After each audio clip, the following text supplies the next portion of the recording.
जय हिंद एवरीवन। तो आज के क्लास में चलिए हम बात करते हैं जीके जीएस ब्रह्मास्त्र सीरीज आरआरबी ग्रुप डी के लिए। इस सीरीज में हम 2000 प्लस क्वेश्चन कराने वाले हैं। तो आज का फर्स्ट दिन है, इसमें हम केवल 25 क्वेश्चन कराएंगे, यानी 25। तो चलिए आज का क्वेश्चन को शुरुआत करते हैं। इसमें पहला क्वेश्चन है आप लोग का, देखिएगा, पढ़ाते हैं। पहला क्वेश्चन है, भगवान जगन्नाथ की रथ यात्रा का आयोजन किया जाता है, किस राज्य में किया जाता है? उड़ीसा राज्य में। तो क्वेश्चन दूसरा है, सदन के कुल सदस्यों के 50% से अधिक और वर्तमान में उपस्थित सदस्यों के 2/3 का बहुमत और मतदान से आशय है। इसका क्या आशय है? तो इसका है विशिष्ट बहुमत। तो आज का जो 25 क्वेश्चन रहेगा, इसमें मोस्ट वीवीआई क्वेश्चन रहेगा, जिसको एग्ज़ाम में आने का एकदम 100% चांस है। तो चलिए अगला क्वेश्चन देखते हैं। तो अगला क्वेश्चन है आप लोग का तीसरा है, प्रसिद्ध पुस्तक मालविकाग्निमित्र लिखी। तो इसको किसने लिखी? ये जो मालविकाग्निमित्र है, ये किताब का नाम है। तो ये है कालिदास ने लिखा है इसको। तो क्वेश्चन नंबर चौथा है, वल्लभी विश्वविद्यालय कहाँ स्थित है? तो वल्लभी विश्वविद्यालय आपको गुजरात में स्थित है। इसमें आप लोग का इसी तरह का प्रश्न रहेगा, बस केवल इसमें ऑप्शन 4 रहेगा। तो इसमें हम केवल आप लोग को डायरेक्ट आंसर बता रहे हैं, केवल आंसर भर इसमें टाइपिंग किया गया है। तो चलिए पांचवा क्वेश्चन, कौन भारतीय संसद के दोनों सदनों की संयुक्त बैठक की अध्यक्षता कर सकता है? तो इसका उत्तर होगा लोकसभा अध्यक्ष। क्वेश्चन नंबर छठा है, सोनार का विस्तार क्या है? तो सोनार का विस्तार है, इसमें आप लोग का आंसर है ध्वनि नेविगेशन और रेंजिंग। क्वेश्चन नंबर 7वां है, किसी वस्तु को प्रक्षेपित करने पर उसकी आरंभिक स्थिति और प्रक्षेपण के द्वारा गिरने के दौरान उसके द्वारा तय की गई दूरी कहलाती है। तो उसके द्वारा जब किसी वस्तु के प्रक्षेपण से उसको आरंभिक स्थिति में गिराया जाता है, तो उसके द्वारा जो तय किया जाता है दूरी, उसको हम लोग परास बोला जाता है। तो क्वेश्चन नंबर 8वां है, मरकरी क्लोराइड का खनिज है। मरकरी क्लोराइड किस चीज़ का खनिज है? तो इसका होगा कैलोमेल आंसर।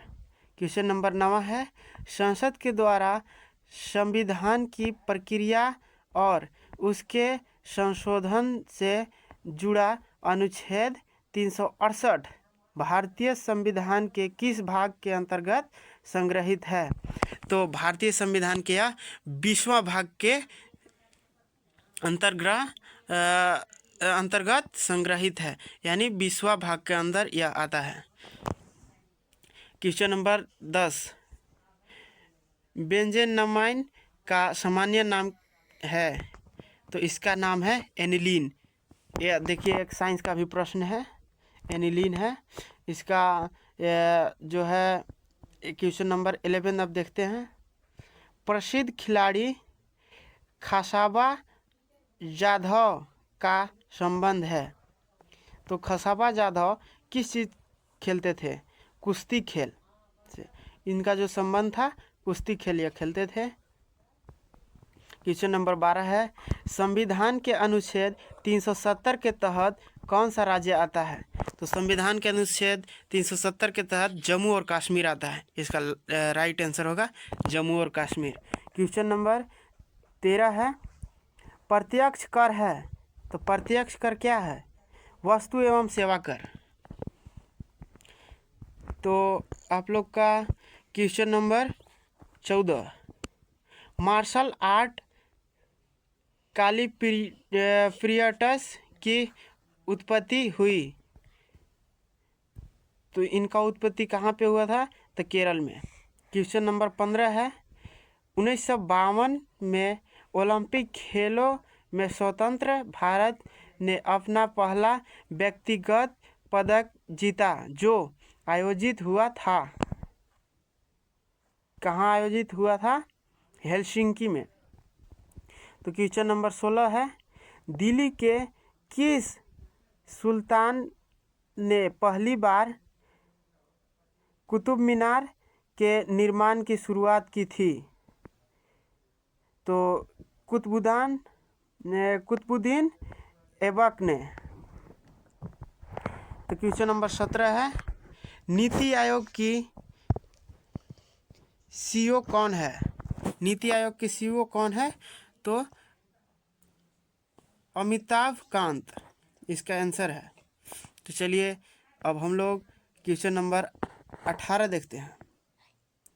हिमाचल प्रदेश का लोकप्रिय लोक नृत्य है चरबा। इसका राइट आंसर है चरबा।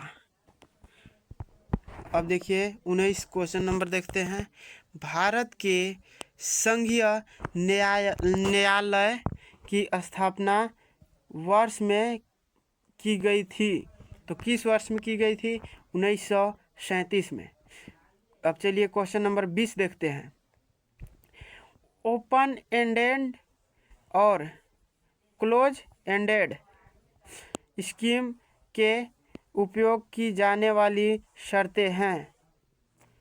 म्यूचुअल फंड इसका राइट आंसर होगा म्यूचुअल फंड।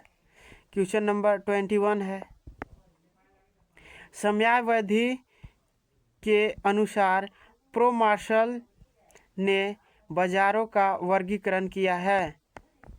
तो 4 वर्ग में। इसका राइट आंसर होगा। क्वेश्चन नंबर 22 है, दंत की ऊपरी चमकदार सतह कहलाती है? दांत की ऊपरी चमकदार सतह क्या कहलाती है? तो जड़। इसका राइट आंसर होगा। अब क्वेश्चन नंबर 23 की ओर बढ़ते हैं। किस पंचवर्षीय योजना में गरीबी हटाओ के मुद्दे को पहली बार इसके मुख्य उद्देश्य के रूप में शामिल किया गया? तो इसका राइट आंसर होगा पंचवीं योजना।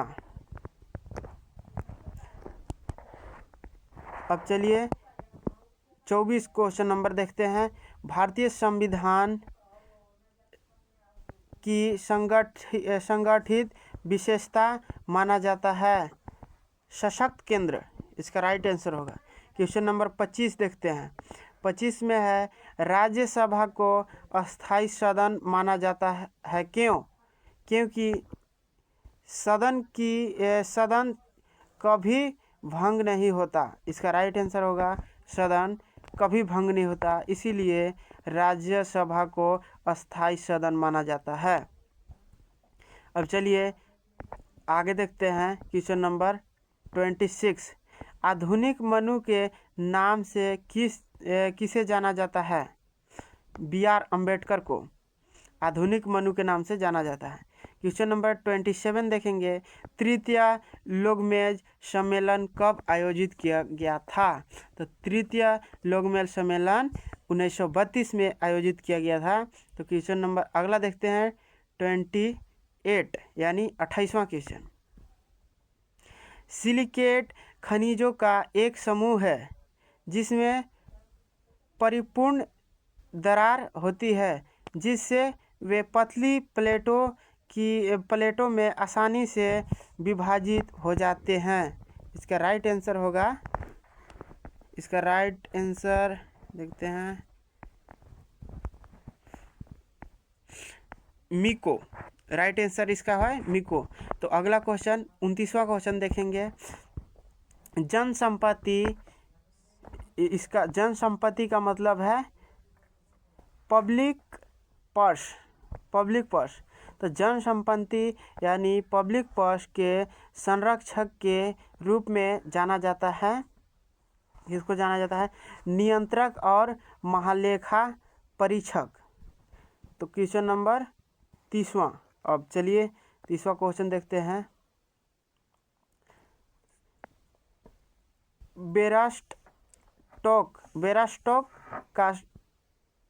बेरास्टॉक शब्द जुड़ा है किस चीज़ से जुड़ा है? तैराकी खेल से। इसका राइट आंसर है तैराकी खेल। तो क्वेश्चन नंबर 31वां देखते हैं। किस संवैधानिक संशोधन द्वारा केंद्र शासित क्षेत्र दिल्ली को राष्ट्रीय राजधानी क्षेत्र दिल्ली के रूप में पुनर्गठित किया गया है? तो इसका राइट आंसर है 69वां संवैधानिक संशोधन अधिनियम।